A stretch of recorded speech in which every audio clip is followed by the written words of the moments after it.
along with Ziggs and Fiora out of the other side. Okay, the Ziggs and Fiora make a little bit more sense. The Blitzcrank, that's got to be a targeted ban. We don't see a whole lot of Blitzcranks. You see the Victor coming out He is next. strong right now, though, so... Hey, he's good catch support. That's actually the Kog'Maw ban as well, so these are going to be highly targeted bans. I mean, these two teams, both of IU Kokomo's teams together. So, facing up against each other, we've got, I believe it's IU Red is going to be on the blue side, IU White on the red side. Red side, yeah. I mean, they know each other pretty well, so these bans are going fast. They know exactly what the other team is going to end up doing. They've scrimmed against each other plenty of times before, I'm sure. So, I mean, this should still be a really exciting game because since they know exactly what the other team is going to do, they're going to be able to they're going to have to try to outplay each other a lot more. Yeah, and that's why we see the Amumu ban as well. Although Lee Sin is going to be the first pick here for IU Red, so they get themselves a good jungle pick right off the bat, a good source of engage and good early game pressure in the jungle. Yeah, and if they're going for more of an early game comp, I wouldn't be surprised to see something like maybe Jinx come out for them, somebody who can fight a little more. Wow, okay. So it looks like Caitlyn's going to be picked up by the side of IU White. So there's another source of early game power that IU Red could have picked up, but now they're not going to be able to. Yeah, no, and that's they could absolutely pair this. There's so many supports that are open that would very easily pair with the Caitlyn, but doesn't look like they're gonna lock in the Dr. Mundo right off the bat and then go with Caitlyn. So they've got themselves a very strong AD carry pick and a top lane pick that we don't see a whole lot of, but we've seen recently in North America, we've even seen it recently in other regions like Latin America South, and that Mundo pick has worked out pretty well for those teams. Yeah, and it looks like on the side of IU Red, we're going to have a Swain and Nautilus being picked up. Nautilus supposedly going into the support lane, although he could go to top too. This very well may be Nautilus top and Swain mid as well. Top would make a lot more sense for Nautilus. These are two good flex picks on the side of IU Red because it's going to keep IU White on their toes. Not exactly sure what lane matchups they're going to go into, which is going to lead into IU White changing their picks, changing their strategy a little bit, and having to play around those flex picks. Yeah, exactly. I like the Kha'Zix pick. It's not a bad pick either. The Rengar obviously is still open. Graves is still open as well. Right. I'd expect to see those top tier picks, but yeah, with the early dueling pressure though that Lee Sin brings, having the Kha'Zix is not a bad pickup either because Kha'Zix can match that 1v1. Although the counter gate pressure is going to be really helpful for them. They're going to need it if they're going to be able to take out take on that Lee Sin when he's going through his early ganks. They're going to need somebody that can also rival his clear and be able to get to those lanes faster. Yeah, absolutely. They do pick up the Karma though for the bottom lane, so we'll be Caitlyn Karma together, which I'm not surprised. I mean, we still see Lulu open. We still saw Karma was open as well. Neither one of those were really picked in the first rotation, so having the Karma picked up that quickly gives a really good bottom lane to IU White. Now the Draven hover.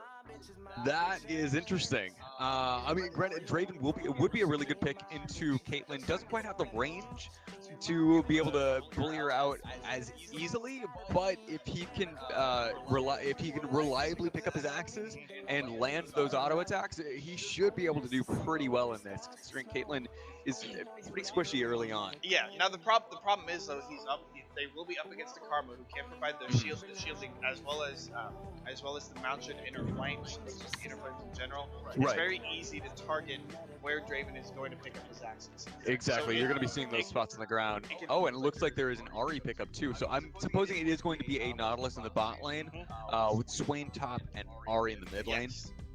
And the final pickup, this actually could be really interesting.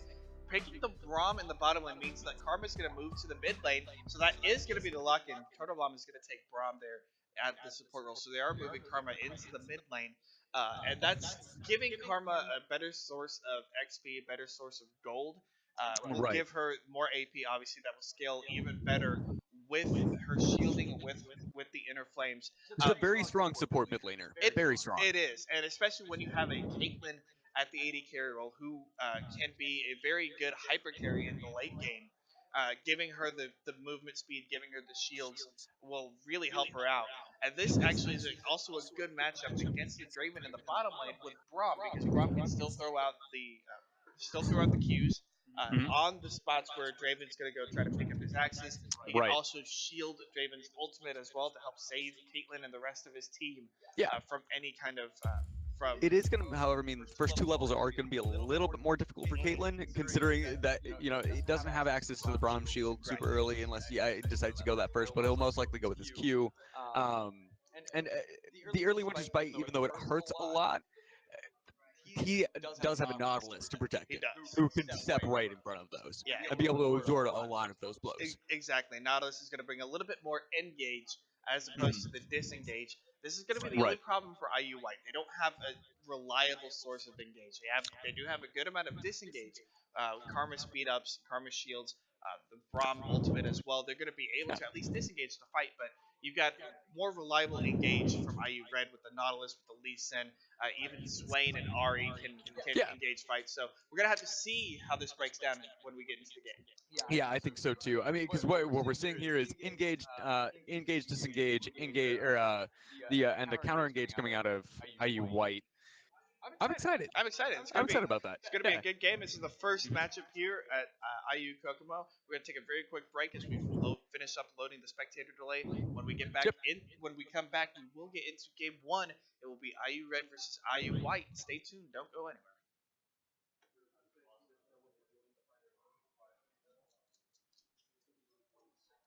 It's like we've done this before. I actually just got done last week or so. Uh, they're muted. It's just you're hearing us over. Okay. Good. But I actually got done last week doing the Latin America South Pro League finals, like doing the English cast of those. So it was a lot of fun. It's been a couple months for me. I'm actually like I'm excited to get back into it because like it's been a couple months. I haven't really had time to actually pick anything up, and so I mean the last one actually the last one I did was with you at Gen Con last year. Yeah. No, it's been a while. Okay.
All right, here we go, ladies and gentlemen. We are loaded up into the Rift for the first game here between IU Kokomo Crimson and IU Kokomo White.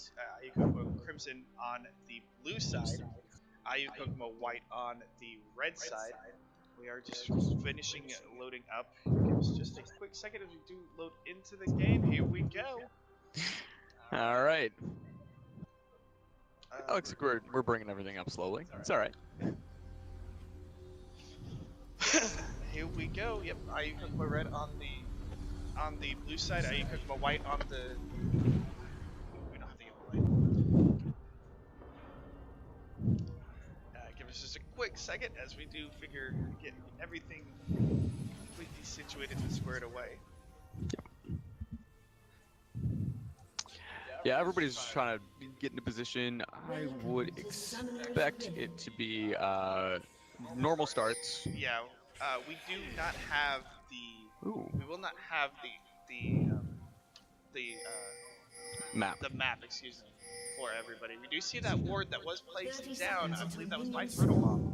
So they will be able to at least see Maston as he hangs out there. They're looking for some kind of a slight invade. They get the ward down at the very least, but they're Yeah. able to back away. Turtle Bomb throwing out that Winter's Bite with the chair just to keep everybody away. But I'm guessing Arsenic, they knew Arsenic was looking to get in on that early camp. It's probably something he does a lot. So they were trying to prevent any sort of early cheese from coming through. Yeah. It will be standard starts though, bottom side starts for both teams, getting that extra little bit of jungle pressure and or getting the bottom lane advantage with those. Neither team actually going for the somewhat standard professional start now with the Raptor camp having especially having your mid laner throw an AoE spell over the walls. Over the wall into the Raptor camp to get the early level 2. Yeah, that is kind of surprising. They decided to just go with the regular buff start here. Right, and with this, they're planning on rotating to the top lane to get those early ganks down. So that's what is looks like is the plan here for both sides, which will be really interesting. Some early action I think we can expect. So looks like in the mid lane there is a lot of early push coming through that Karma. Yeah, they're gonna want to. IUK White will actually have some decent mid pressure early on with the wave clear from Karma, but the top lane is actually gonna go in favor of IUK Crimson, as the Swain will be able to really bully out. Will be able to bully out the Dr. Mundo fairly easily, and it will just provide a lot of pressure. And be able to keep Mundo away from getting that early CS, which, you know, Mundo will scale decently well with levels, but he really does much better when he can get some gold behind him, get some items under his belt. I'm actually surprised you didn't go with the triple rejuvenation speed start. Yeah, that's another one of those starts that we have seen a while. Have seen with tanks like Mundo, like Shen as well, because they do build into some items that you will use. But also, hold on, the engaged launch person hits the hook, so Total Bomb's going to be the focus. Draven throws down the axes, but now the turn from Mandarins is going to keep Lost Person away, focus the rest of the team back. Good trade. No summoners traded so far from either side. The heal from Mandarins is the only expenditure from IUK White. Yeah, you know what? First Core actually could have gotten that had they expected the shield from Turtle Bomb. Yeah, Arsenic just misses the resonating strike. Now, Zestain's going in on the number one feeder. Pseudo is coming in as well. This could be an early gank. Naru's going to land, and he flashes over the wall. Number one feeder gets away from the early gank. That was an impressive flash. That is one of the, that was difficult. That is one of the tougher flashes to hit, but a nice play from number one feeder to land the double root on both Sustain and Pseudo, and then flash himself over the wall. Honestly, I think that's the only thing that really kept him alive there, because if he had not landed the root, they would have been able to follow him a lot quicker. They did. Now Alex Brown hits the root as well. Here comes Pseudo. He jumps in, gets the ignite, flashes in as well. Maston is gonna go down. The shield comes in. First blood goes over to Alex Braun. That was fantastic. Being able to follow up the Karma with the jump in, and then Alex Braun being able to throw in that shield just to make sure that Pseudo could get in easily. Ooh, Pseudo getting cheeky there. Just zoning away Arsenic. Arsenic threw that resonating strike, or threw the Q over the wall, and didn't hit. Pseudo knew he was there, just kind of zoning him away, not allowing him to clear out any CS to get that XP. So that's the second resonating strike he's missed in the mid lane so far. The Sonic Wave. Missing that, and yeah, that's something as a Lee Sin you need to be able to land your resonating strikes, your Sonic Waves fairly well, in order to be able to follow up. Because if you're not able to, you lose a lot of the engage potential, you lose a lot of the flank potential, and being able to do things like, you know, the insect dragon rage kick and whatnot to really give the engage potential. But it's early on in the game, and Arsenic threw that last one out blindly, not being able to see Pseudo over the wall. I think most of them have been more of just kind of a poke harass, not necessarily trying to look for anything, but if you hit something, great. Oh, hold on. Zestain is going to go Arsenic. very low.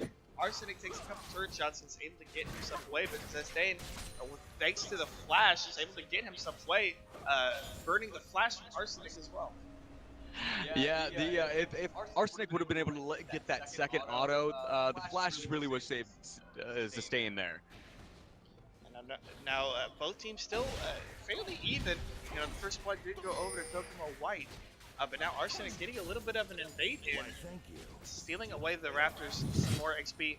Last person is going to tank up, not even going to get the shot, so that's a free trap being taken away. Arsenic is going to go fairly low, but he will have smite available, but doesn't need it.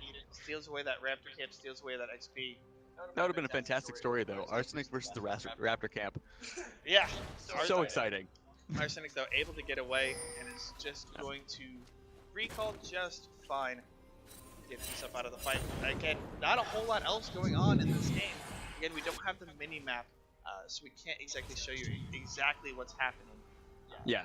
Because, and you know, it's been a really good show from Arsenic so far. He's been all over the map. So far, the only lane he hasn't shown up in is bot lane, but he showed up in the mid lane, what, twice now? And the top lane, that was his first show, but still, it was extremely dangerous. He made it extremely dangerous for Sustain to be able to stay up there anymore.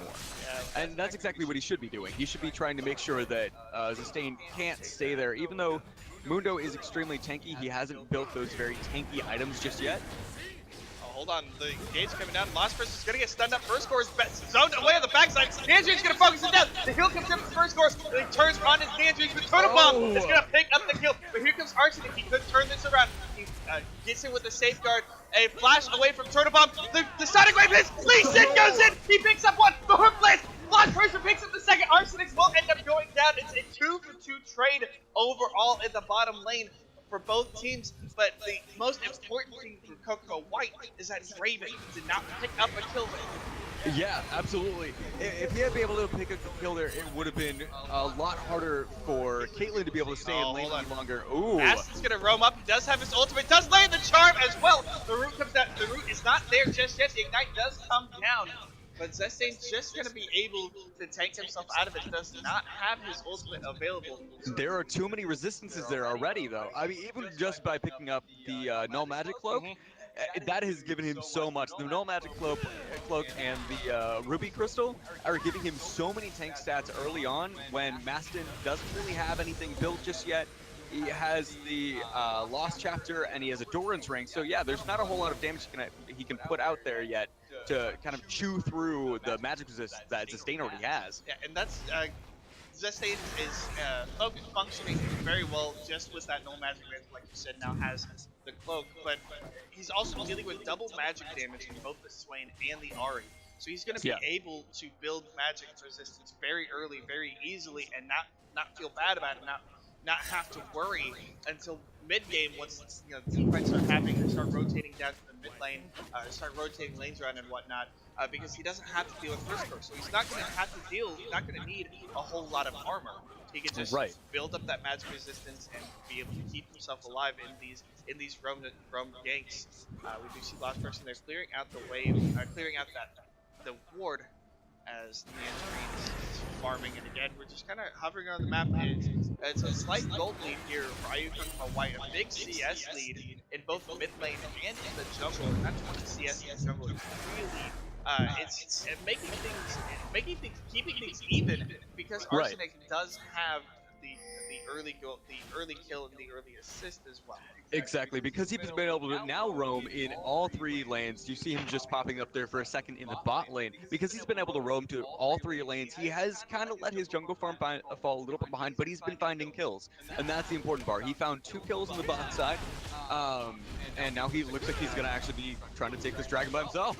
Yeah, he will at least be able to start it up. His bottom lane, I'm not exactly sure where they are. Ooh, this might be a little bit dangerous for Arsenic here. This is going to be very dangerous. He's going to have to get himself up, but here comes Maston for the backup. Can he land a charm? He does. The dragon chunks out a little bit of damage as well. Pseudo has to go invincible, has to flash away. Master dives in with that Spirit Rush, chunking Pseudo out. But that could allow IUK Crimson to be able to try to take the dragon. Looks like they're just going to get vision control. It is a Cloud Drake, so it's not exactly massively important. I think, oh, it looks like they're going to the Arsenic bot side. is going to go in. Nandri is going to get kicked up. There comes the knockup as well from last person. First core, though, is going to be able to pick up the kill very easily, cashing in those stacks on Draven. That is a lot of gold going into Nantarine. Yeah, Nantarine was a little bit too far forward here. It wasn't. They don't have any wards in the river, so they couldn't see Arsenic coming up for the gank. And that meant that Sir Turtlebomb wasn't able to really get in front of him to block the Sonic Wave, right? That way, and the follow-up from Arsenic is fantastic. Fantastic. First core being able to pick up that kill is going to do so much for him in lane here. Oh yeah, now they pick up that Cloud Drake as well, giving them the first Drake, giving them the extra movement speed, and Arsenic is going to love that to be able to reposition himself. It's going to be fantastic. I mean, he's been hitting every single lane so far. Now he's going to be able to rotate through them so much faster. And it's just going to give so much more pressure for Kokomo Crimson. They do turn the gold lead back in their favor, although it is only a 400 gold lead at this point in time. It's still been a very back and forth game between these two teams so far. You know, we're seeing the big tank stats coming in from Mundo. Is sitting on a lot of gold in his pocket. Number one feeder working towards the Roa as well to be able to build himself up and get some more tank stats from him, and that's actually going to be really good because of the way that the passive from the Rod of Ages acts. The more mana he spends, the more health he gets back. The more damage he takes, the more mana he gets back. And it works so well with his ultimate, because his ultimate will spend more mana the longer that you have it on. Therefore, he's going to be getting so much more health back from that. So, fantastic. I like that out of him. Yeah, but here comes Lost Person, lands the hook on the Turtle Bomb, and the teleport's running up one feeder as well. Nandrees has the net and flashes himself away from the root. Sir Turtle Bomb flashing as well, but Nandrees is going to get focused on again. First core picks up the second kill of the game on this Draven, and this is terrible for IU White, but fantastic for IU Crimson. And you know what it is? On the side of IU Crimson, the side of IU White, they haven't been able to clear out that vision that's been sitting there for the longest time. So that allows the number one feeder to come in and gank them and teleport in behind them. Ooh, Pseudo goes in. More action in the mid lane. Yeah, he gets charmed up though. Here comes Arsenic as well. He goes in. He tries to flash. He has to go for Alex Braun instead as Pseudo was down. But there goes Arsenic. He gets Alex Braun first, and Pseudo is going to go down to Maston. That's another double kill in the mid lane, and Kokomo Crimson is now starting that snowball rolling. Yeah, Arsenic, with the kind of a shaky engage there, he had to flash over them and then had to walk back to them because he missed the Sonic Strike in. So he had to walk back to them to try to get the Dragon Kick, kick them sideways. It did buy enough time for Master to be able to come in and do something with it. First core was able to dodge out that winner's fight, does only get hooked. Lost Person, the hook lands onto the wall. So that was on purpose. I think that was totally on purpose. It was a zoning hook. It was a zoning zoning exactly. Hook, you know? Just like, hey, back off. Just to threaten. Just the threatening hook there. But at least be like, hey, this is my Draven. It's not yours. Yeah, it kept first core. It kept them away from first core. The winner's fight, the nice juking from Draven, able to keep that away. Now Draven, what I like here is that instead of going straight from Bloodthirster, which is what a lot of Dravens normally pick up as the first item. Yeah. First core is actually going with Death's Dance. Which is item. That's a very odd start, but I think it'll actually help him out overall. Doesn't give him quite the damage that he would normally want, but it's going to give him a lot more sustain in these fights, which he's been looking for. Yeah, you know? it will allow him to have much more lifesteal, not only on his attacks, but anything that deals physical damage to champions. Yeah. So he'll be able to get the lifesteal on his E on his ultimate as well. So he will be able to sustain himself much more in fights. Plus, he'll have some extra cooldowns to keep those axes up and keep his movement passive up, and allow him to be able to reposition in these fights a lot better.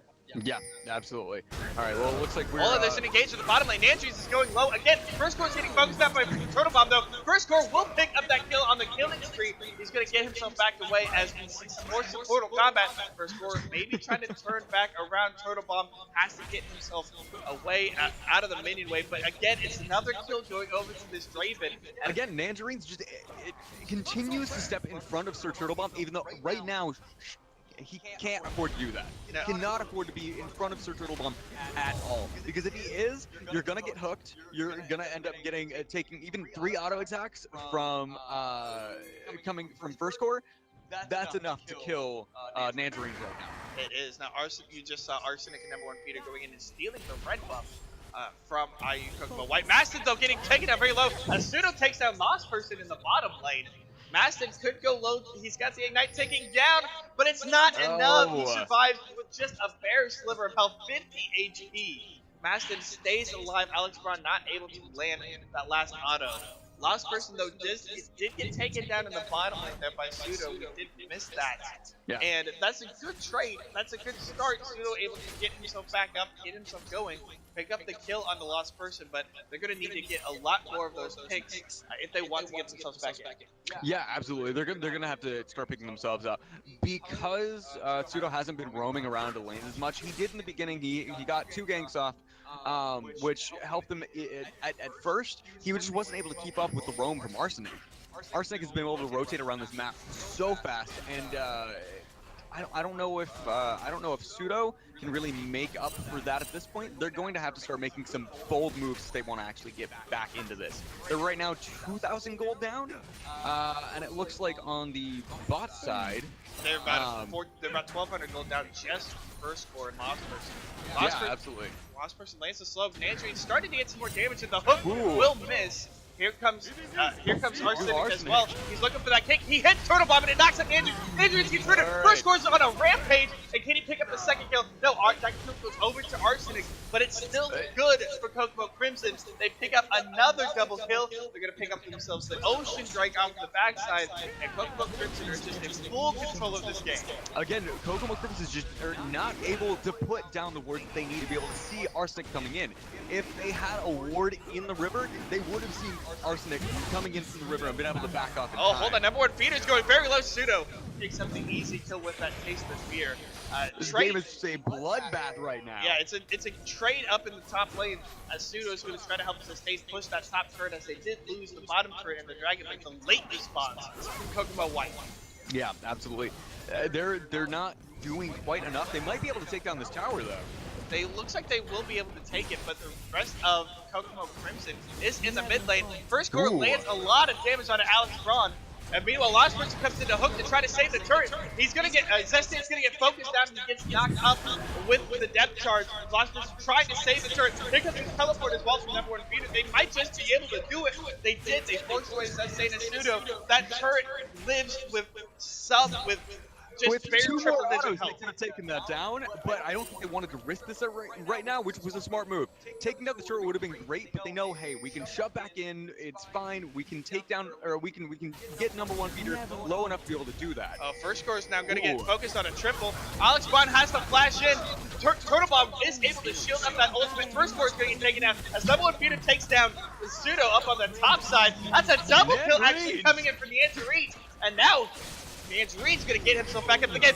Zestan, though, goes down to Arsenic and Lost Person, and they lose the top turret as well. Although it's going to be a race. Oh, yeah, no, they got the top turret. Yeah, they get the Kokomo Crimson get the top turret, but Kokomo White are going to be able to focus on this mid lane turret, and it's just trades all across the map. Although it was a 1-for-2 trade in the favor of Kokomo White. It was. So it was pretty good for them. Like, not too bad. I think that they did the best they could there with what they had. Yeah, and they at least got some standing gold. They did lose that top turret, but they picked up kills, and they picked up kills onto the person who needs them the most right now in the end ring. Yeah, exactly. That Caitlyn is going to need, even slightly even in CS, but is going to need those kills because of the gold, the extra gold coming in from First Core on that trade. Right, and right now he is so tanky right now. That's the one thing that I think I noticed out of that fight was First Core is so insanely tanky right now for an ADC because he picked up that Death Dance early. It has been able to help him. He almost got away from a 1v3. Yeah, that stance is going does take 15% of the damage as bleed over time and gives 15%, basically 15% life steal. The hook does land from last person though. He's gonna get sustained, but Sustain's just going to ultimate himself out of it. Mastin goes in a little bit deep. The Sustain gets charmed up. First Core's on the backside, on the back part of the fight, trying to continue to put out the auto attacks. But here comes, they try to focus down. First Core's gonna be all alone. The root will land on Alex Bronson. They do force away Kokomo White. Sustain just landing some of those ukuleles to try to continue to put in some more damage. That HP, the percent HP damage. So if somebody dodges one of those, would you call it a uke juke? You could call it a YouTube. I like it. Let's stick with that. But yeah, no, it was a lot of. IU Crimson was able to kite that fight backwards, which was fantastic. If they wouldn't have been able to disengage from that, they honestly would have probably lost. Yeah, the ace in the hole came out. Number one beater is going to get focused. The root onto Alex Braun. Here comes the rest of Kokomo White. They're going to, the kick lands on a turtle bomb. The backside, here comes first court. The ultimate comes in, knocks on turtle bomb. The root, the hook lands on Angelina. Last person could be the focus down. Arsenic is going to get taken down, and that's going to be Alex Braun picking up a kill on a lost person as well. Caitlyn picks up yet another one. Mastin's going to get focused down. All of a sudden, it's a 4-0 for Kokomo White. Baron is up. They could be looking to take Baron off of a massive fight that swings the game right back in. Exactly like what they're getting ready to do. Clear out the mid lane. Oh, they're actually just going to swing for this middle tower, which is also a pretty good pickup here. It's going to put them ahead in towers and possibly get the gold lead a little bit closer. They won't have time to be able to take the second tier, but they can, or the third tier, but they'll at least be able to take the second tier tower and then turn back around and try to clear up their other lanes. Yeah, they do get some more standing gold. They were fairly low, so Baron might not have been the greatest of ideas, especially with the lower death timers on the side of Crimson. But it does only put them 1,000 gold down though. Yeah, they are able to get themselves back in, and again, you're getting the gold onto the carries that need it. Pseudo's getting some more gold, which, you know, Kha'Zix does need some gold as he is kind of playing that carry role. Same thing with the Angerines. Number one beater has found Sustain. But there's no taking down Sustain right now. No, not without. Wow, Nangerines picks up Arsenic. Just on the bot side, right? I think he tried to jump in over the dragon wall. Yeah, I'm not, because that's where Nangerines was backing. Yeah, I'm not sure, but Nangerines picks himself up yet another kill, and this is now fantastic for IU White. They're only about 1,000 gold down, and the carry that needs the gold in Caitlyn. She's got it, and she's basically even with first score now on that Draven, only 300 gold down. Yeah, exactly. We'll look at to see how he decides to itemize that. How the Caitlyn decides to itemize. It looks like it will be the Executioner's, the Avarice Blade? The Executioner's Calling. Executioner's Calling? Okay. I love this pickup. I honestly think that getting an Executioner's Calling, just the Executioner's third, is a highly underrated item, especially when you're up against a Swain and a Draven with a lot of lifesteal. Being able to cut that out just with an auto attack is going to be able to massively turn these fights. Right, Draven loses so much of his dueling ability when he loses that lifesteal, because that's everything that's that Draven has going for him. And especially with that early investment into the Death Stance, instead of healing that back, he's just going to end up costing the 15% damage on the other side. I want to see first score pick one up as well, just to cut down that Mundo healing. Yeah, that would be fantastic for them, especially in these team fights.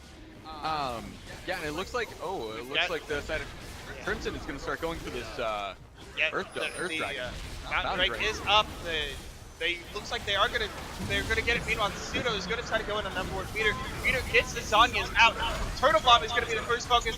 The root knockup comes up, and Tangerines focusing him out of the fight. Zestate now taking up the front line as well. First core dives in very deep. He's gonna pick up Turtle Bomb with the bleed. Alex Brown will pick up Arsenic though, but here comes number one beater. That's a shutdown. Massive picks up a double kill on the Tangerines and Sustain, and it's 3-for-1 trade for Kokomo Crimson. They could look to take the Baron, although Arsenic is down, Pseudo's up, so they're going to wisely go for the mid lane turret instead. And you're looking back at that fight, it was bad positioning from the start, coming out of the side of Kokomo White. Instead of trying to focus on the Drake and jump into the backside, you had Pseudo, who was attempting to duel the Swain, and he had way too much sustain to be able to be bursted down so fast. And so it allowed an opening for IU Crimson to be able to come in, take the Drake, and then turn back on everybody else. So there wasn't really a way for them to really take that Drake from the position they were in. No, now Kokomo White, they got their red buff stolen away. They're looking to try to get in and contest that. They need to get some more vision down as actually Kokomo Crimson, they lose a turret across the map. So Kokomo White now, thanks to the map player, starting to get things back into their favor. They're about 4,000 gold down, so it's still a little bit tough for them to come back. But yeah, that last fight definitely put them a little bit further into the dirt. They can dig themselves back out, but it's going to take a little more work, some more map rotation. On the upside, IU Crimson hasn't been very good about rotating to their lanes to clean them up. That's why you saw the minions end up taking that tower on the bot side. So I mean, there are things here that IU White can exploit. So there's definitely ways to it was that top lane turret that went down. As now right. here in the bottom lane. First Gordon, lost person though, gonna come down and defend the lane a little bit.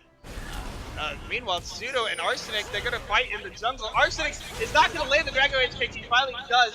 Is he able to get away? He's got a sliver of health, 86 HP left. He's able to get himself over the wall. But Alex Brown comes in. The shield on the safeguard is going to keep him alive.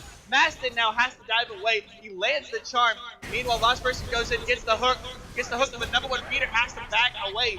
Kokomo Crimson, they are able to kite themselves away and stay alive, but that's giving position and pressure to Kokomo White. Yeah, that was that could have turned really poorly for IU Crimson. The fact that Arsenic was going so low in their jungle, I think he's going to try to stay a little bit farther out of that. Now he knows that Pseudo is getting a little bit stronger, has the ability to duel him a lot better than he used to. It's going to be more dangerous for Arsenic to try to steal away camps. So they're probably going to start. They should start focusing more of their larger objectives now. There's been a lot of jungle skirmishes happening here recently, and smaller skirmishes in the mid lane. Hopefully, they'll start rotating into turrets and try to take those down. We do see a little bit more vision coming down from both sides, as Kokomo White was able to place some more aggressive warding in the river in that Tri-Brush area, as Arsenic himself goes into place a fairly aggressive warding. Now, let's take a look at some of the items here, as we haven't really touched on the item pad on the item build right now. Arsenic has actually gone with the Black Cleaver Hexdrinker build with the Moby boost, so it really is, like you said, looking to make the map pressure and the map plays around the map. Draven has picked himself up a Quicksilver Sash. Lost Person actually has both the shield. He's got the Targon's Brace, right? Yeah. That was Face the Mountain. Yeah, no, he's got the he's got Redemption. He's also got Locket of the Iron Solari. Right. We also see Turtle Bomb has the Locket of the Iron Solari as well. So some shielding coming in from both teams to really help and to give the extra teamfight pressure to everybody. Mundo Zestain himself has been able to do just fine. Hold on, Maston lands a nice charm on the Turtle Bomb. He takes quite a bit of damage from both First Core and Maston himself. And now it's going to be a 5-man siege, looks like, in the mid lane. Kokomo White looking to defend, but Kokomo Crimson starts to rotate around. The charm will not land. Yeah. But that forces... They're just going up here for this top lane turret, or this bottom lane turret. Yeah, it forces Kokomo White away. They're able to pick up that turret, that tier 2 turret in the bottom lane. Here comes the Redemption. Lost Person getting chucked out a little bit. That Redemption just trying to heal himself a little bit. He does land the heal. The bird comes out. That's going to root Turtle Bomb as well. The engine's going to get focused. He's going to get knocked out. Lost Person to pick up that kill. That's a 3-man knockdown from Turtle Bomb that disengaged by Persistence. He gets hooked. He's going to get focused down. He's taking quite a lot of damage. He can't heal all the way through it. Arsenic will pick that kill up. It's 2 for 0 so far for IU Kokomo Crimson. And they're going to push in this bottom turret, as they do have a wave of minions following up behind. Yep. Wow, they're going to be able to chunk through this tower so fast. Oh, the charm lands out of Turtle Bomb. He's going to get hooked. And Lost Person picks up yet another kill. Number 1 feeder. Zanyas himself away from the turret aggro. And Kokomo Crimson are going to pick up the first inhibitor turn of this game. They look to pick up the inhibitor as well, 30 minutes in. Yeah, IU White has not been able to stay out of the way of those hooks. Lost Persons has been able to hit almost every single one this game. He's been so reliable with those things as the primary engage for his team so far, and so far IU White has just not had a response to be able to deal with that. They have the Braum ultimate to disengage, and as far as disengage, that's about it. Yeah, that's even that. Using that Braum ultimate just did not really do enough to disengage the fight. Kokomo Crimson are going to pick up their second Ocean Drake in the game. That gives them 4. There will be a 5th dragon that will spawn. No, it will be the Elder Dragon that will spawn coming after up on the 35. Elder Dragon next. But a 4 stack Elder Dragon would be fantastic for Kokomo Crimson, giving them even more. It'll be interesting to see if they go for the next dragon or if they decide to go for the Baron. I mean, they've got the bot lane pressure, so they do have the opening available to be able to go push in the top lane and then run in and take the Baron fairly quickly. They've got the damage for it. I mean, between Draven and Arsenic, they should be able to chunk that out pretty fast before the side of IU White is going to be able to respond to it. Yeah. Now the question is though, are they going? They're not playing the split push game, which really the Baron really does help out. They're just looking to team fight, which could be why they could focus onto the Elder Dragon instead of the Baron. Although we are going to see the Baron dance come out, vision control coming over in the favor of IU Crimson. They're going to get some vision down, get the wards down. They get this Rift Scuttler as well, and now starting to focus down the mid lane, letting the mid super minions push in that bottom lane turn, and it's going to force the Sustain as well to stay away from these fights. He does have his teleport available if he needs to come in, or he actually is staying with the team, so they're just going to let the super minions push in on the bottom side.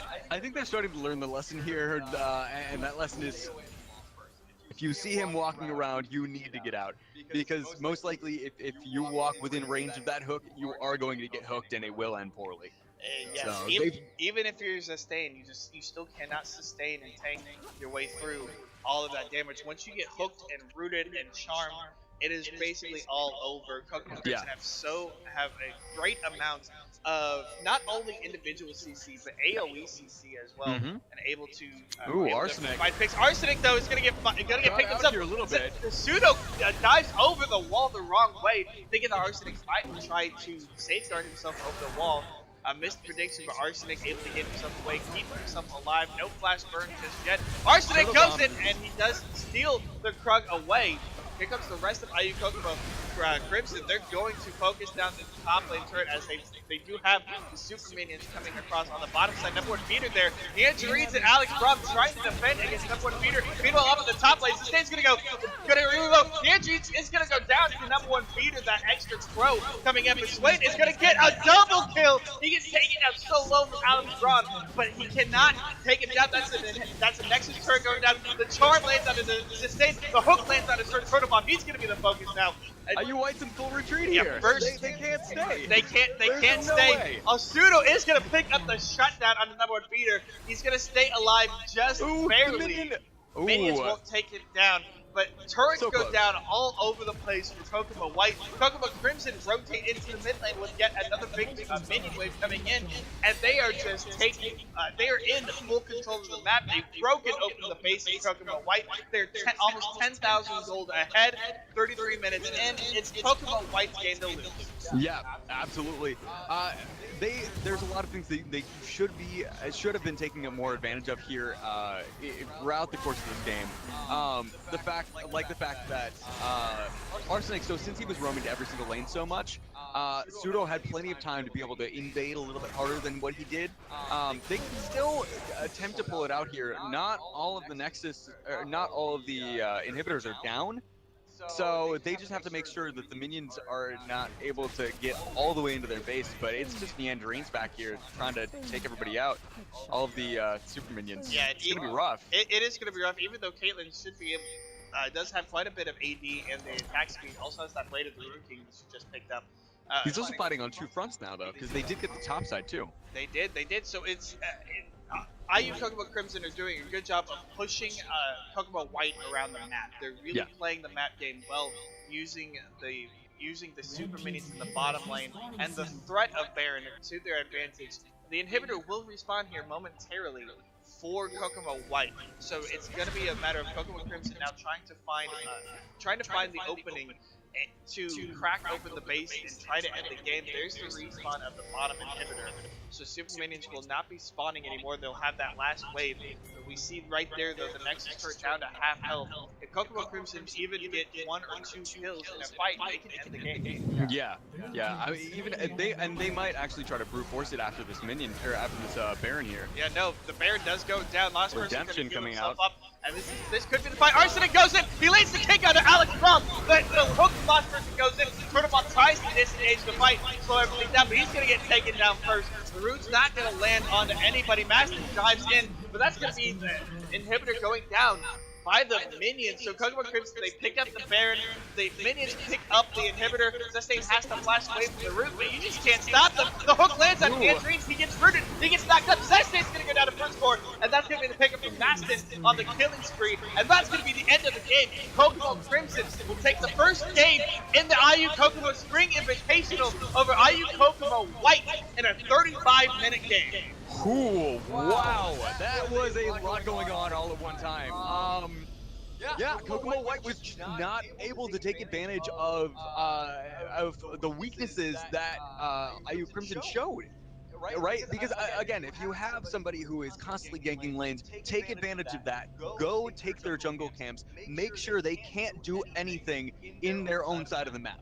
Right? Make it as unsafe for them as possible to come back. They're going to be picking up kills, sure, but if you can out farm them, you'll be able to at least keep pace. Yeah. Right? And at that point, you just have to make sure that your laners are staying safe enough and you're able to be around to counter gank. Yeah, and Right. that was one of the struggles of Kokomo White. Yeah. But Kokomo Crimson, even with that, they were able to at least capitalize themselves and push themselves further in the game, and Yeah. they used the advantages that they had. They Yeah. didn't just sit back on their laurels. They took the advantage. They used their aggression. They used that map presence from the Lee Sin and just able to bounce around all over the different lanes. And they took a very sound victory here in the first round of the tournament. So good pickup from Kokomo Crimson. They'll move on in the upper bracket. Kokomo White will move down to the lower bracket. Yeah. Okay. Okay. Okay. It looks like actually, so IU Crimson will have another shot, or IU White will have another shot to get themselves back into this. This is going to be a best of 3.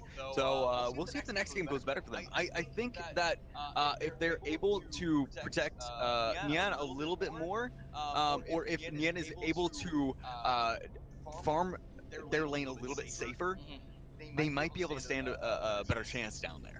They might be able to. We did just receive word, like you said, this first round now is turning into best of 3. One of the schools is unable to make it Yeah. because they ran into card trouble for their players. So turning the first round now into a best of 3 instead of a best of 1. So like you said, IU Kokomo White gonna get themselves a chance to get back in.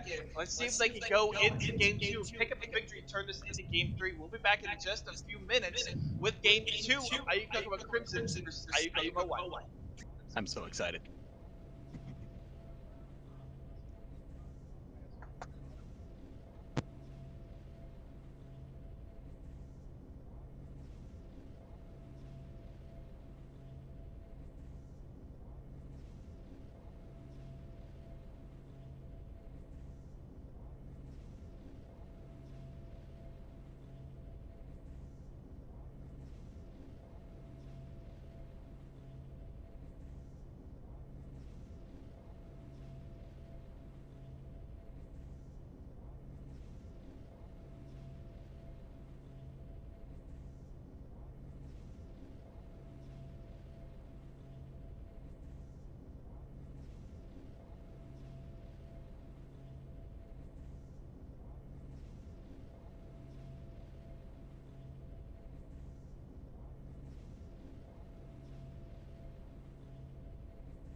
We are dreaming in the dark. We are nothing more than dust. Search but you stay lost. We are reaching for the stars, but we're making this too hard. And I wonder where you are. Mysterious, that's the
cigarettes now.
Yeah. So I turned it up. Okay. Oh, hey, one more thing. When it comes to items and stuff, can you leave the items up and not put up the gold? Yeah, cool. Cause yeah, well, we can see the gold leads at the top, right? So those are really good for us. If we need to see like the individual gold, we'll give you a cue or something. But like for the most part, items are more important to pay attention to. So just like yeah, you can just leave them up. Sweet. Yeah. No, don't worry. Like you don't have to switch between too much. Like we'll let you know. We'll let you know. Yeah. Right. Oh, and during yeah. The only thing I would say is like during team fights, and like go ahead and put the items down. Like you can go ahead and lower that during team fights, and afterwards just bring them back up. Because that'll be cool. Because then it's like more stream. Yeah. We can use the team fight mode now because before it was bringing up the mini map. Oh really? Yeah. Oh, okay. So now. I saw the map and It's all good. Yeah, because the map.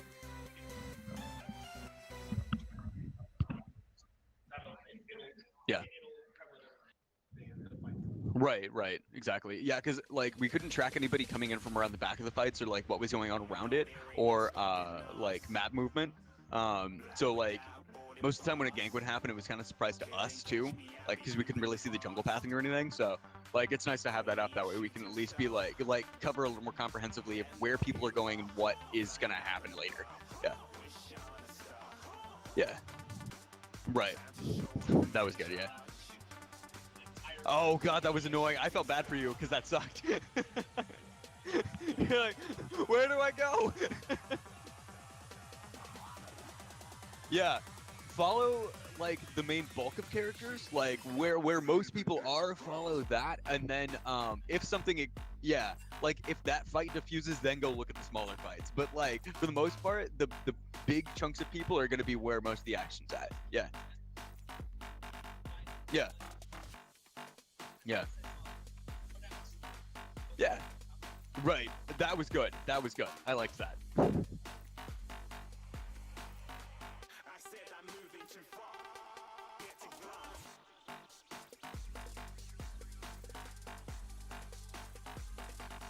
All right, and then we're switching sides for this, right? Okay, cool. Yep. Sweet. Sweet. Okay, cool. I like this.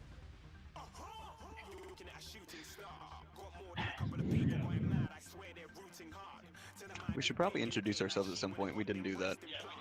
No, not at all. When we load onto the Rift, we're like, hey guys, back on the Rift. Yeah, solid.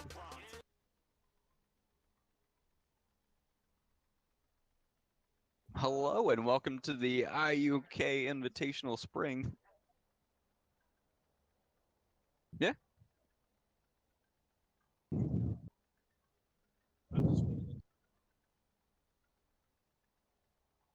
Good, cool. I'm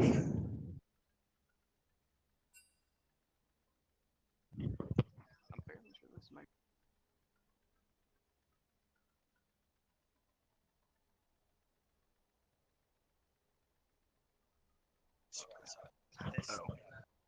Oh, there's a mute switch.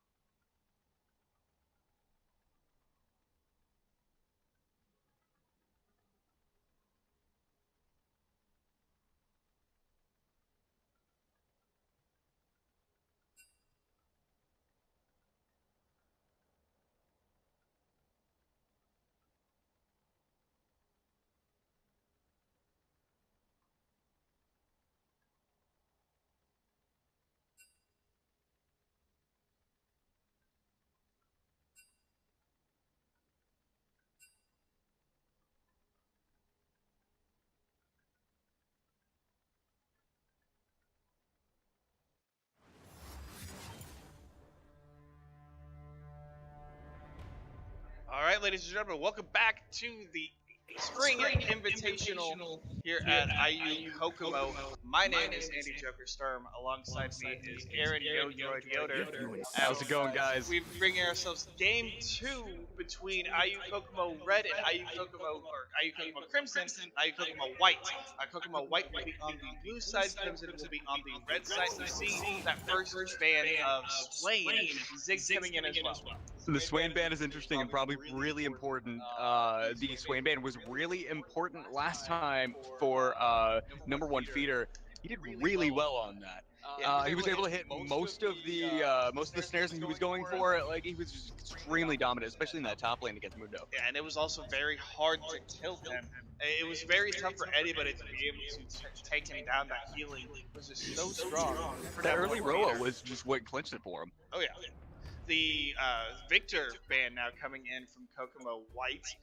Again, another focus ban there on the Masters. We do see the Fiora ban as well.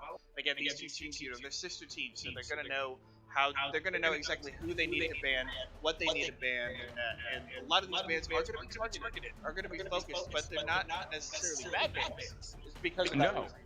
I mean, like Fiora is still really strong right now. The dueling potential and the amount of tank stats you get for pretty much free just for building lifesteal are amazing. Ziggs is still really strong, being able to take down turrets so fast. And then Victor, his just pure pushing potential.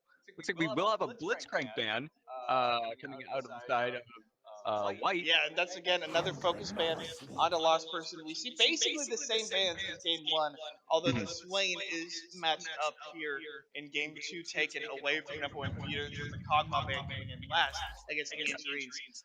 That's Ooh. actually Pseudo's going to pick up the Lee Sin, now taking that away from Arsenic, which That was what so important for Arsenic last time, being able to roam around so much. He Mhm. was covering the map. He hit all three lanes within the first 10 minutes. Yeah, being an enabler for these fights and getting his teams ahead, getting his lanes ahead, and in these fights being able to focus out and target Alex and the Angerines with those Dragon Rage kicks. Although And first court, he was going mostly attack damage yeah, too, because he was able to pick up those early kills, and it was so brutal for him. When his ganks came in, he was able to put out so much damage. oh yeah, and now we see actually Caitlyn being picked up here for first core, so taking that away from the Angerines, taking the comfort pick away, forcing the Angerines onto something else. We'll have to see what he decides to go with. And game number two is Arsenic is now hovering and waiting for his pick. He's got about 15 seconds left, but there's a slew of top tier jungle picks over. We may just see the switch over as Kha'Zix does get locked in for Arsenic. So again, the early pressure junglers from both sides. We'll see if Arsenic can use Kha'Zix like he did the Lee Sin in game one and get his lanes ahead. And I think Kha'Zix will be really good at being able to establish that lane pressure, even more than Lee Sin will. In the hands of Arsenic, that is going to be a weapon if he was able to cover the map nearly as well as he did on the Lee Sin. Yeah, and that's gonna be we'll have to see if he can do that. Now we do see a Thresh hover for Turtle Bomb. That might be a little bit better. It does get locked in, so again, bringing another source of engage. He does have a little bit of a disengage with the play with the box, but that hook being able to bring in targets and force the fight to happen. That was what Kokomo White was missing in the last game. They didn't really have a reliable way to start the fight. They were Right. The waiting. only thing they had was the Braum Yeah. ultimate, and they had to use that to disengage afterwards, or in the very beginning of fights. So they had no way to re-engage the fights. That is a Garen pick. That is a Garen locked in. Do you think it's going to be full crit? Full crit? Full crit, maybe. I don't know. We'll see. I'll have to That's definitely going into the top lane, though. It is. But So, in the hands of like Sustain. it seems like Zestain is really a big fan of the hyper tanks. Mhm. So I mean, we saw the Mundo pick last time. We see the Garen pick this time. Most likely with a Doran shield start. Yeah. So And that having a hyper tank, it's not necessarily a bad thing. It's just going to be a matter of can Zestain stay even, or maybe get himself ahead. As we do actually see Janet Renekton locked in, so number one is going to get himself a very aggressive matchup against that Dare. I do like this bot lane pick up the Janna and the Caitlyn combo. The amount of damage that's going to be able to come out of the Caitlyn because of the shields, it's just immense. It is. Now we Ooh. actually see Xerath is locked in for Alex Braun in the mid lane, and now Jin being hovered. Something that we haven't seen in a little while with the nerf to Deathfire Touch, with the changes to His ultimate. to lethality, and the nerf to his ultimate as well. He's taken a couple hits, but Jin in the right hands is still a very strong pick. The Indians will lock it in, so we do have Jin Thresh in the bottom lane. That will be a very strong lane, but against Caitlyn Janet, it's going to be very tough for Kokomo White to really be able to do anything in this bottom lane. Yeah, and it's kind of an odd pick picking that into Caitlyn, who's going to be able to bully him out fairly easily, especially on first core. I don't know if that was the best pick. I probably would have gone for something. I would have liked to have seen something more like Ashe, but we'll see what he can do on the Jhin. We'll see. He was able to do pretty well for himself on the Caitlyn last time, so he might be able to pick himself up a little bit more. Plus, he's pretty safe with the Thresh. Yeah, and we'll be able to stay away and having, even though the curtain call was nerfed, having that wide AoE shot will be able to give Kokomo White a little bit of it can give them some engage with the slow, but it can also help clean up the fights. As we do see Maston get Orianna as their final pick. And Kokomo Crimson have themselves some really strong compositions. They've got early game pressure with both Renekton and Kha'Zix, but then the hyper scaling of both Orianna and Caitlyn. It's going to be so tough if IU White falls behind. What I've really liked out of them is their team comp picks. They're able to craft these really aggressive team comps while also having some safety built in, right?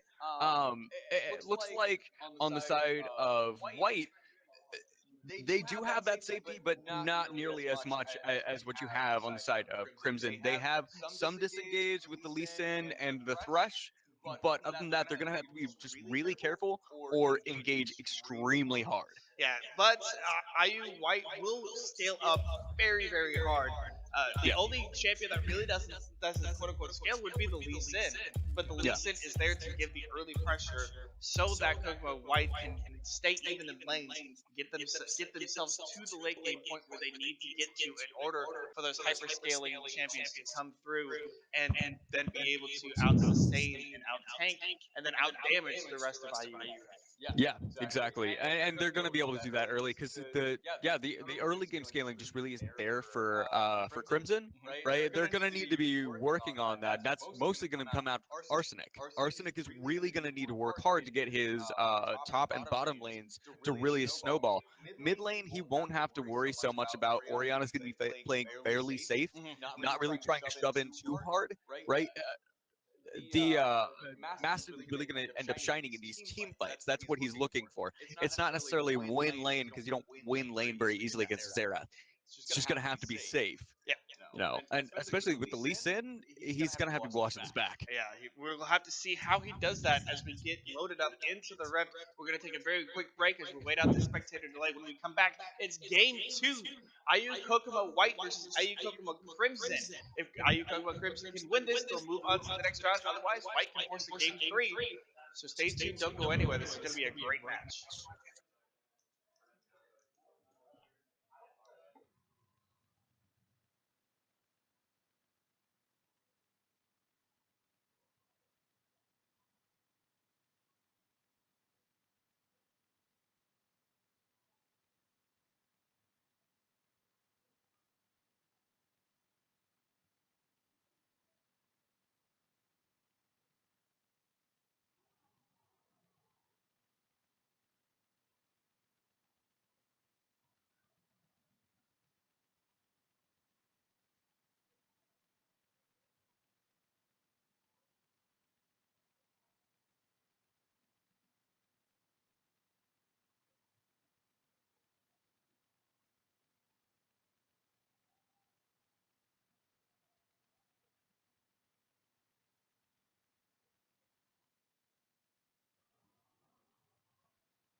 All right, guys, welcome back to the IUK Spring Invitational. I am Aaron Yodroid Yoder here with my co-caster, Andy Joker Sturm. How you guys doing today? Looks like we are loading here onto the Rift with IUK White, who is on the blue side, and IUK Crimson on the red side. So looks like we're going for just regular starts again. Arsenic might try to invade. I'd like to see if he can pull off a really early invade like he was trying to last time. That'd be interesting, and that's exactly what it looks like. Running down to the river on the top side, we do have Renekton and Orianna. So Maston and number one feeder just trying to take defensive positions against Sustain. And it's trying to just find out exactly where everyone's starting. I mean, you pretty much know that Yeah. the junglers are going to start on the on their bottom side with the Right. duo lane just to get themselves a little bit ahead. But we may actually see. I want to see if Cocoa White decide to go with that Raptor start. We do see Alex Brown and Pseudo hovering around the Raptor pit, and I wouldn't be surprised if they do end up going with that, because it looks like, I mean, you do have Alex Braun sitting there waiting to throw in an AoE spell.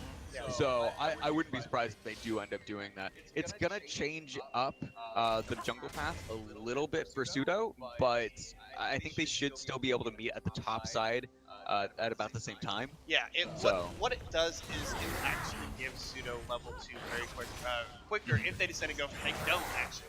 We see Right. here, we do have the mini map of this game. We do see that Pseudo did go with just the red buff start, like a somewhat standard starts. We're seeing those Raptor starts come in high level professional play, Yeah. and you know challenges and in the LCS as well. Just for the early level 2 and the early gank potential that it can bring. Once you hit that level 2, you can easily then rotate yourself either down to your bottom lane or back up to the top lane if you start on the red side. Something that we need to take a look at, and we do need to focus on, is going to be this top lane. Yeah. It's going to be up to number one feeder to keep Sustain down and keep putting damage on so he can't apply his passive as quickly. Number one feeder does get level 2 first, and he's going to get quite a bit of damage. Slice the Dice comes in, he gets the stun, but he's the flash to kill him. the flash away from Zestain. He's going to be able to heal himself up quicker with the passive. Number one feeder though does have that rage built up. Zestain's going to go in, get the silence. He gets the spin to win, but can't follow it up with any more damage. That's He huge. wasn't willing to walk forward into the minions and possibly take the damage from killing him, so he backed off. This is the smart move. Oh, there. number one feeder hits Ooh. level 3. He gets the stun. There's the AoE, and that's the first blood coming in from number one feeder. Doesn't even need arsenic, and that's the early power of the Renekton. The Pseudo coming in. Ooh. Can he get the damage? He does. All the flash coming away from number one feeder, waiting out that resonating strike. The sonic wave coming in from Pseudo. That was Hold well on. timed. Arsenic gonna come in, find Alex Braun. The Arcana Pulse does come out. Forces the flash away. That's again an immobile mid lane mage without a flash. Arsenic gets his first gank off without a hitch, gets that flash. Same thing with Pseudo, does burn the flash from number one feeder, but again, first blood going over to that Renekton. Yeah, and again, we are seeing that just the dominance coming out of top lane is going to be kind of the story of this. If we are able to see another teleport come out of Sustain like we did last time, no, we saw that come out of number one feeder, right. If we're able to see the early teleport come out of number one feeder again, it could be trouble for the bot side, so they're gonna have to look out, especially since number one feeder was able to get that early kill, right? They have a lot more to worry about as far as like him coming down and pulling off some sort of early gank. And we do see though that Zestain walked himself back into lane, did not use the teleport. So he will have that available for. He's waiting for it. Potential either an early gank, potential teleport into the bottom lane maybe, or just saving it so that he can come back to lane a little bit quicker. One thing I do want to point out is that first core does have the life skill mastery. Does not have Fervor of Battle. A lot of Caitlyn's have been taking Fervor of Battle as it is easily applied. Tangerines is going to take quite a lot of damage, gets netted, and gets hit with that headshot. The hook didn't land for Turtle. If that hook could have landed, Tangerines and Turtle might have been able to turn that around. And that was a great juke coming out of first core. That was really well timed. Oh, Feeder's able to dive in, get that stun, and get some more sustain coming out. Here comes Zestain, he lands the Q as well, getting that silence auto attack in. The Tangerines though taking quite low. First core looks like he's actually maxing that Piltover Peacemaker. And it doesn't surprise me that like maxing the Piltover Peacemaker has been a very effective way of building Caitlyn. It doesn't surprise me at all that Neanderines is getting bullied out so hard. Here comes Arsenic looking for an early gank. He's not going to be able to get anything done. Just not in a good aggressive lane, not in a good position. Zestain coming in, chucking out number one Peter, just ripping apart the armor.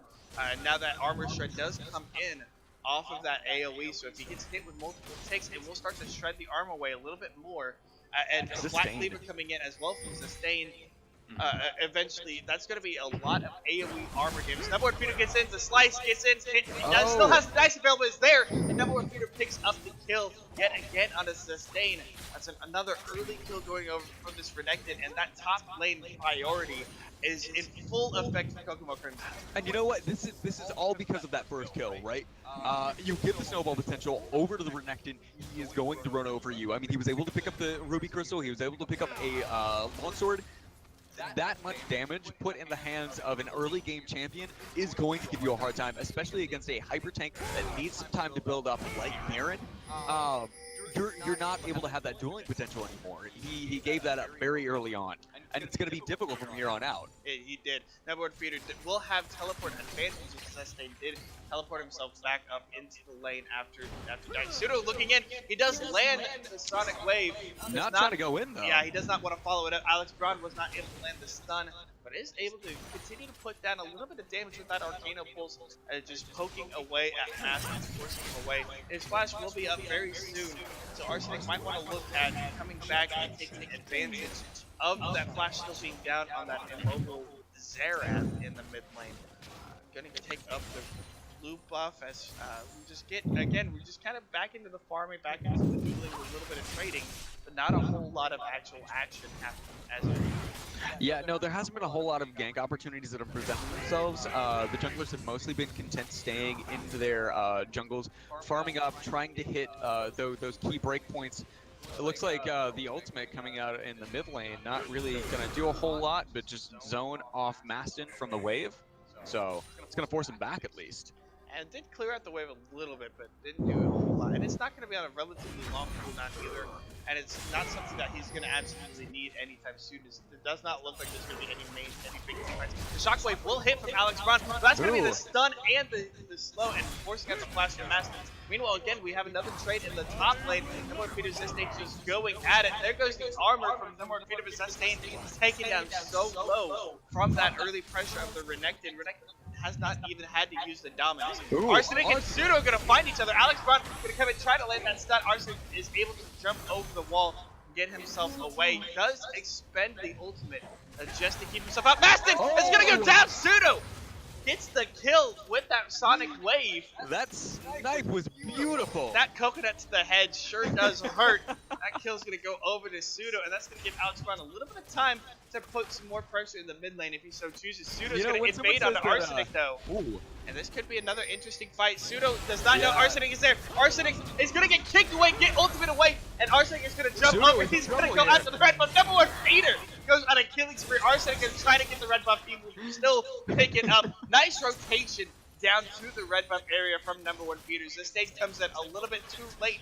Arsenic is going to get himself away to safety. Yeah, those coconuts weren't really able to do a whole lot for him there, huh? No. Yeah.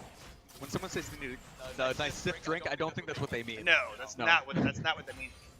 Arsenic's doing a good job to try to evading most of the damage from Pseudo, and Pseudo just did not have enough damage behind him. Didn't have that call fields at that point in time. Had he had it, I believe he might have been able to get Arsenic on that exit. You know, I think so too. And one thing to really look at here is both teams do have some vision sitting here around the dragon. It is a it is the Fire Drake, so that's going to be really important for both teams, really, who are just looking to put out as much damage as possible. It looks like it looks like this might be able to go over to Crimson. They can pull off a gank. They're trying to coordinate. No, actually, it looks like Arsenic is just going to start trying to solo that dragon. Yeah, and so at least he knows he's got vision outside of that dragon pit as well. And it's not even worrying about clearing out the vision in the pit as of yet. Boss person will be able to rotate himself up. Number one Feeder comes in on the rotation to the mid lane. Shockwave hits on Alex Braun. Number one Feeder trying to get the stun. He gets stunned up himself, but he still picks up the kill. That's on a rampage. Here comes. Oh, that's a nice steal from Pseudo. He's able to get it. The hook lands on a lost person as well. Pseudo is going to be able to get away. No, he's not. Ace in the hole comes out to clear everything away. Turtle Bomb landed that hook, did not decide to go in.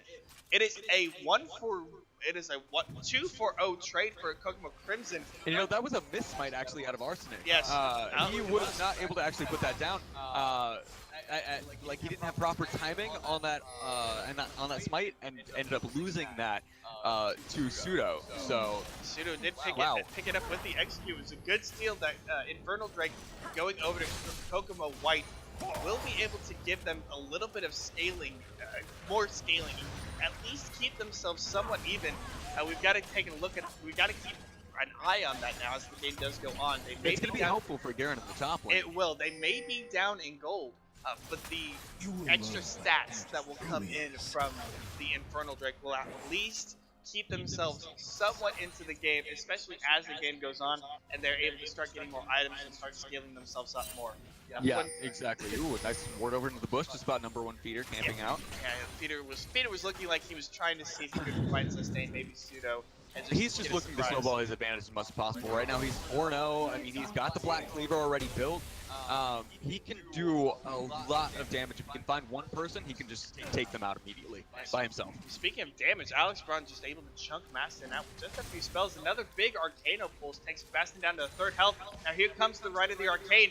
He misses the first one, misses the second one. The nice anti-shoes coming in from Mastin. Misses the third one as well, so Mastin keeps himself alive, but does get stunned up. And that's the Arcano pulse. Alex Braun dodge for so long. Is not able to hit the ultimate, but hits the stun, is able to follow up with that. Picks up his first kill of the game. Now Pseudo finds #1 feeder, but he does not want any of that crocodile, even though it may be a toy crocodile. That is still a very, very powerful croc. Yeah, he's not looking at going in on any of. For to dive in onto #1 feeder, it would not end well for him.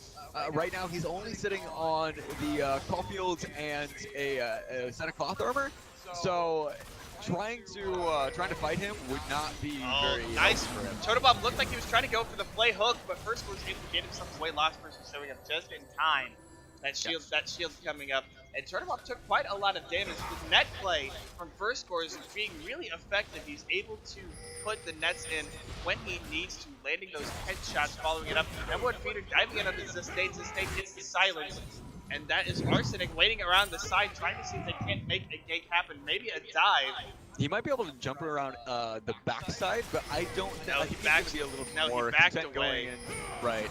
But that is quite a bit of damage. Now, we do have to remember that thanks to the updated passive from the Garen, if whoever is the villain, right now it is #1 feeder, as you can tell with that symbol over #1 feeder's head, whoever is the villain will take bonus true damage from the spin to win and from the judgment ultimate from Garen. So you gotta keep that in mind. Sustain may still be able to do a little bit, but it's gonna be so much harder. #1 feeder, he's not gonna get taken down. This Dominus saves him from the ultimate. He picks up his 5th kill of the Great timed game. ultimate too. That was fantastic. He made sure to pop that right at just the right time. It looks like we do have somebody coming in to help him on the top side. No? Oh, I was wrong. But it was again just the domination of the Renekton. The hook does miss though. The blade comes in to at least knock everybody away. First Core trying to pick up the turtle bomb. Ace of the hole comes out. He's gonna get blocked up by Andrews. Arsenic is gonna get taken very low. He gets rooted up, but there comes the last person. First Core will pick up Andrews. He's trying to pick up turtle bomb. He does. That's a double kill. Sustain though coming in off of that teleport, trying to go on to First Core now, as First Core is now the villain. Does not get taken down. The good zoning and the shield from last person coming in to keep First Core alive. That teleport not effective to sustain. And that's a double kill going over to First Core. Yeah, if Neanderines and Sir Turtlebomb had been able to stay alive a little bit longer, they might have been able to sweep around the back and pick up Arsenic.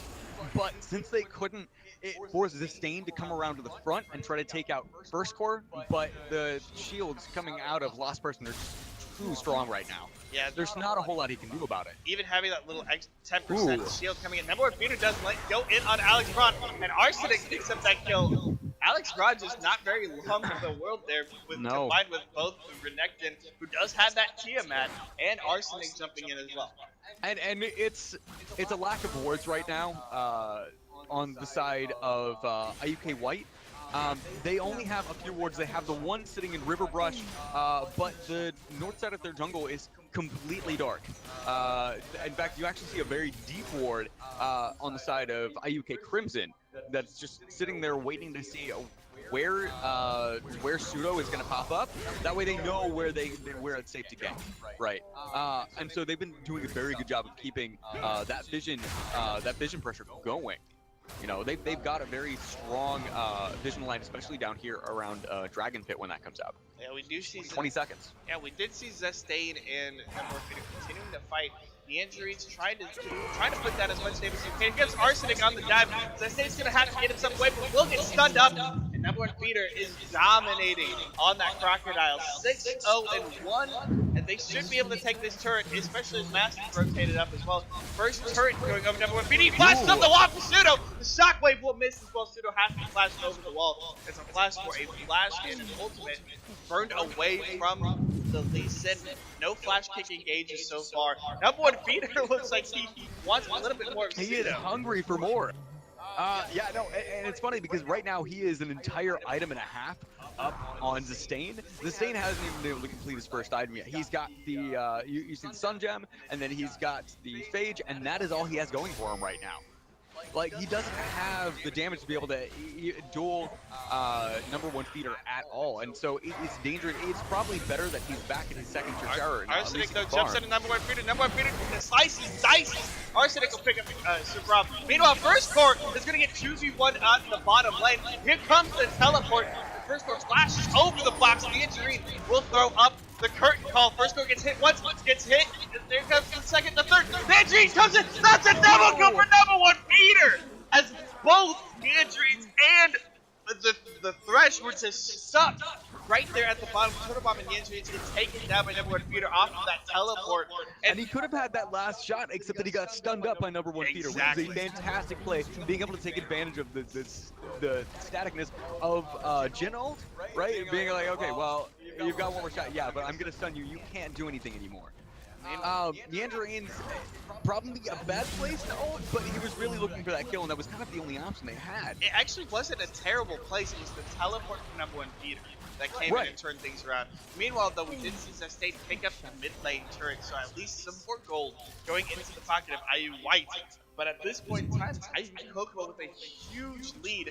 They're up at they're up about 7,000 gold, 8,000 gold. They're 18 minutes into the game. I mean, it's 2 and 13 right now. That is the amount of dominance that's been coming out of the top lane with number one Feeder has really kind of defined this game in particular.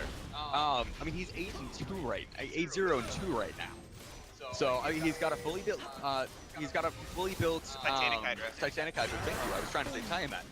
He's got a fully built Titanic Hydra. He's got the fully built Black Cleaver. He's already got a Ruby Crystal building into some kind of tank item, sure. Here comes the fight, though. That is going to be the seal. The Shockwave is going to delete the N-Bomb, and that's going to be Arsenic taking up the killing spree as well.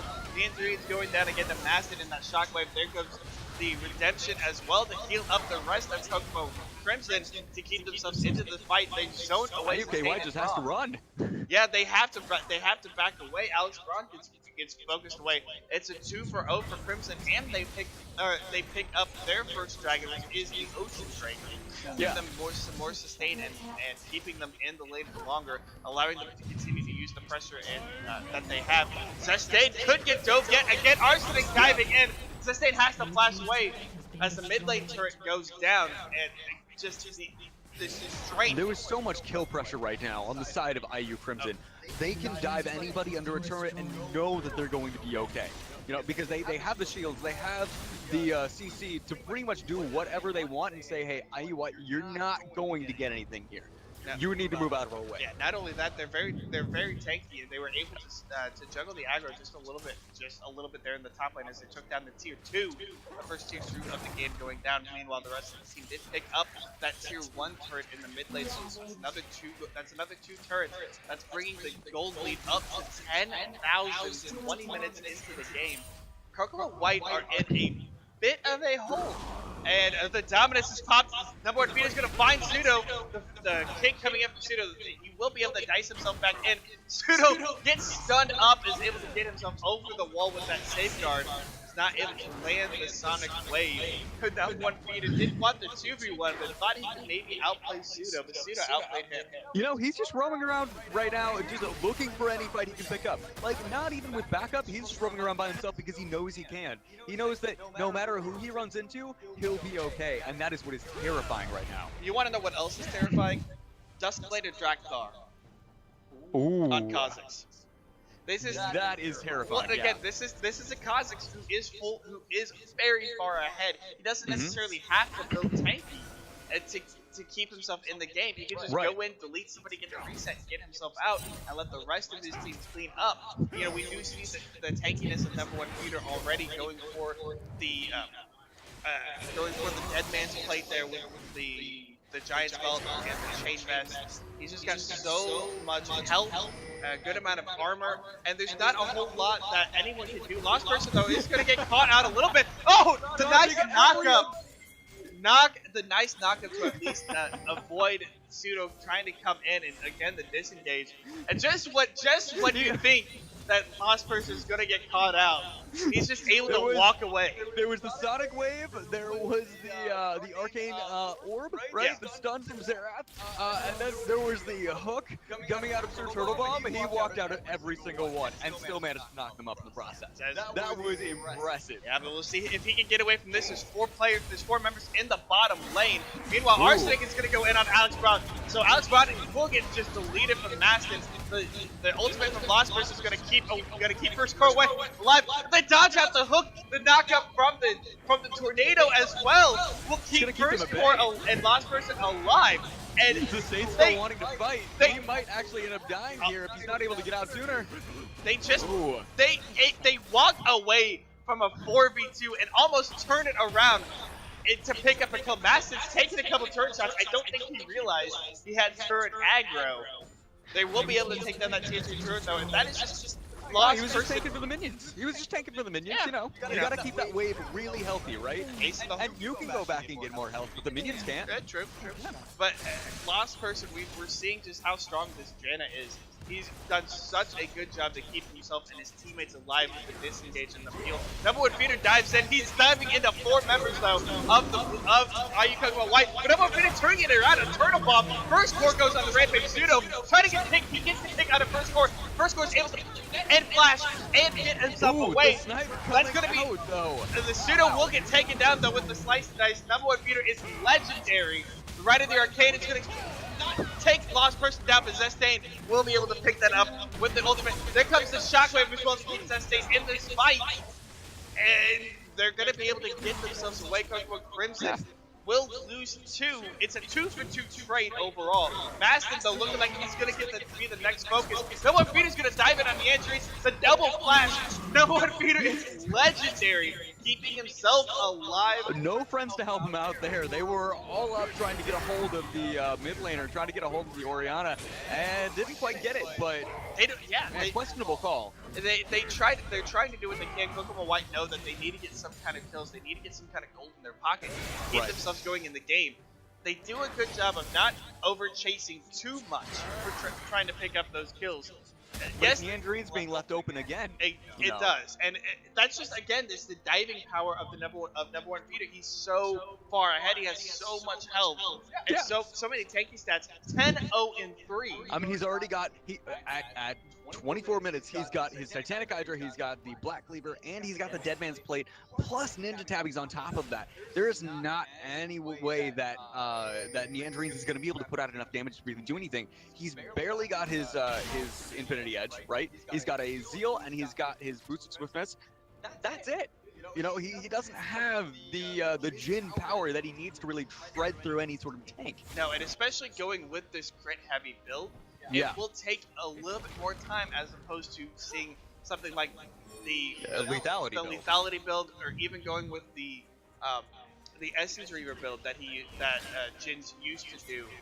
That's more for utility. This is more for raw power, but it's going to be a late game raw power, and they may not even be able to get there. Pseudo is not able to get this. He's not able to steal the dragon. He's stuck in the pit, and they're keeping him away from the lantern, but he gets it just in time. Now Turtlebomb is trying to turn the fight onto Mastin and Arsenic. Redemption will come out. Arsenic dives and waits for that redemption to come out. Turtle Bomb's in trouble, but he's getting out. He's going to That's be able good. to get himself away. Proud But of him. unfortunately, no steal coming in from the Lee Sin. So that's the next dragon. That is an Infernal Drake going over to IUK Crimson. And that is not something, if you're talking about White, that is not something you want to Crimson to see. No, not at all. That's actually gonna that could spell a lot of trouble for their base. This could be their bottom tier. That tier 2 is going to go down with just a couple auto attacks from first score. Number 1 beater looking for that dive again. Goes in on a sustain. Not able to stop him from getting the lantern, but he's able to back himself away. Now first score is going to be the target. He's up in the front line. Alex Braun coming in. That's a 4-man stack on the bottom lane, but that's 2 men in the mid lane for Kokomo Crimson. Here comes the curtain call, trying to slow down Maston's Arsenic. The 4-shot will land on the Arsenic, but it's not enough to take him down. He just does not have the damage to follow up. And with the nerfs to the Jin ultimate, there's really no way he can slow them down enough to really keep them from going anywhere. Now the siege from Kokomo Crimson continues in the bottom lane. They're doing a great job of splitting the map up and making Kokomo White play around that bottom side. Shockwave lands on an Angelines. Pseudo goes in with the Sacred, trying to keep Angelines alive. Almost able to burst him down. The hook is going to go wide from Turtle Bomb. First core just using the range advantage that he has to continue to lay down damage. A headshot doing quite a bit of damage onto Alex Brum. Wave clear coming in now. First core is in a bit of a pickle of a position. He's able to get himself away. Number 1 Peter has to try to peel. The nice ultimate from Lost Person is going to keep Pseudo from getting any more damage. And here comes the Dominance as well. Double knockup. Lost Person is going to try to get away on the backside. As the mid lane turret goes down, right into the arcane, flash away from Lost Person, and the heal from first score keeps Lost Person alive. And meanwhile, while that was happening, the mid lane turret died. So not only do they have that to deal with, now they also have 2 people trying to siege down their inhibitor. So they're having to push. Oh man, the inhibitor turret goes down. Number 1 Peter gets yet another kill. He's got 11 so far. As I say, trying to get Lost Person. But the movement speed from Janet is going to be able to keep her alive and keep her out of the fight. It's the Conga line. Yeah, if they're able to get away. That's 2 inhibitors going down. This could be the end of the game. Kokomo Crimson looking to try to finish it. Arsenic dives in. He's going to get hooked up. He's going to end up going down. Just yet, yeah, he finally will go down in the injury. Number 1 Peter trying to dive the fountain. Not able to pick up that kill just yet.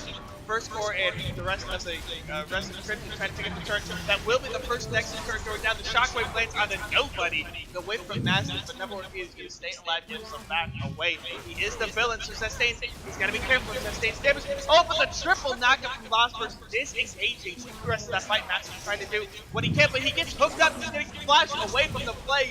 The Arcanic will come in and chunk him out. That's going to be the Resonating Strike.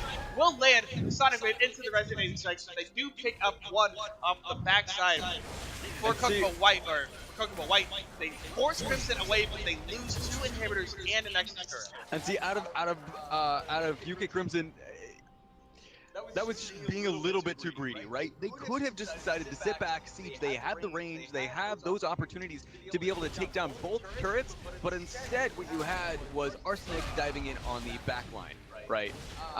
And trying to take them down. Yeah, they got a little bit greedy. We do see a little we got a little bit of a changeover issue here. No worries. Back into the game. All good. And this is gonna be close to the end of the game. They're gonna look towards the Baron. This really could be the start of the end, so to speak, for Kokomo White.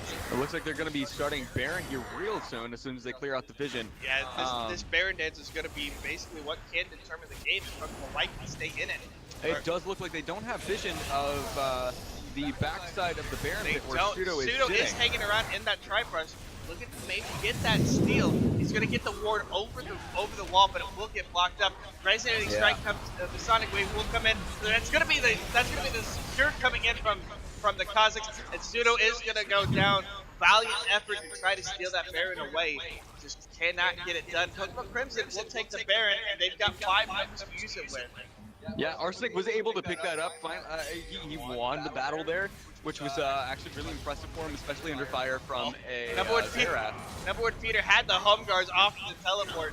diving himself in. He's just so taken. There's nothing that anybody can do on Kokomo White to try to stop him. Zestain trying to focus him down, but he's not going to take a lot of damage. Double knockdown. Arsenic trying to take anybody else down. There goes the redemption coming. Shockwave lands on the two. Sustain's going to go down. Iantri's going to go down. Arsenic trying to pick up Alex Braun. Turtle is going to go down as well. Turtle Mom is that's it for him. They're just taking everybody down. The Nexus will fall. Kokomo Crimson will pick up the first series victory here at the IU Kokomo Spring Invitational. They'll move on in the upper bracket. Kokomo White not out of it just yet. They'll move down to the losers bracket. That was a very hard fought game from the side of IUK Crimson. That was well executed. They were able to continue their map rotations and take down key members. And the performance coming out of number one feeder was just fantastic. Yeah, number one feeder. He absolutely carried them. Number one feeder was just all over the place, just doing a fantastic job keeping himself alive, and just again 11-0-6. He's just absolutely dominating. Lost person play as well on that Janna was able to keep himself in first He core was just alive. dodging everything. Yeah, it's just. Kokomo Crimson looked very strong in this game. And Kokomo White, they didn't look bad, but at the same time, they've got a lot that they need to work on if they want to move on in the lower bracket. Like, I mean, you gotta make sure that Neanderines is safe. Don't leave him alone. Zestain, he's been doing well in the very beginnings when he starts. But yeah, I mean, they'll continue and they'll keep improving. But on the side of Crimson, well fought. Yeah, well fought for Crimson again. They'll move on to the next round in the upper bracket. Again, Kokomo White not out of it just yet. They move on to the lower bracket. We are going to take a quick break as we get ready for the next set here at IU Kokomo with the Spring Invitational. Don't go anywhere. We'll be back in just a little bit with the next matchup. Stay tuned, guys.